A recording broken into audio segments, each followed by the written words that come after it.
Yousef Mawry is a political analyst from Sana'a, Yemen, and he joins me now live for more on this. Yousef, with this truce, we've seen the longest period of relative calm in Yemen in over 7 years and a significant decrease in civilian casualties. Do you think this extension is a good sign that if it continues to hold, there could possibly be hope for a resolution to finally end the war?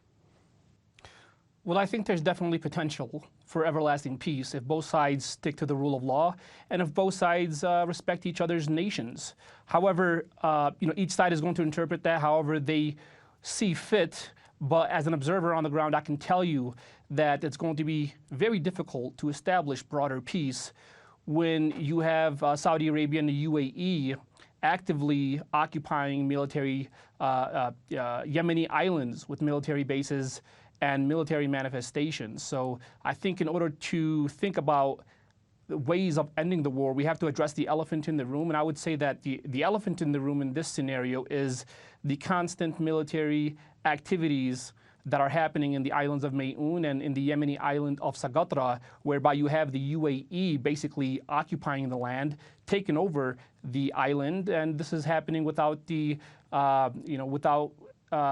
approval of the internationally recognized government of Yemen and without the approval of the Ansar Allah-backed government. So it's going to be, especially when you have the Sana'a-backed government, the Ansar Allah movement basically declaring that the war is going to continue in Yemen until every last foreign military base is uprooted and is no longer occupying any of the Yemeni lands or territories that it's currently occupying. And not, we have to also take into consideration that, this ceasefire agreement was announced in April.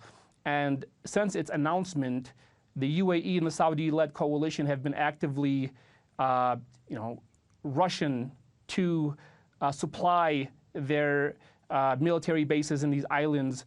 And there's reports that Israel is also building Israeli radars in the islands that are currently occupied by the UAE, and that is the island of Socotra. So, again, it'll be very hard to establish everlasting peace if these military manifestations continue to occur. Where is there room for progress politically, given that the parties in the conflict all have these competing ideas of what the peace process might look like? Where do you hope that there can be common ground?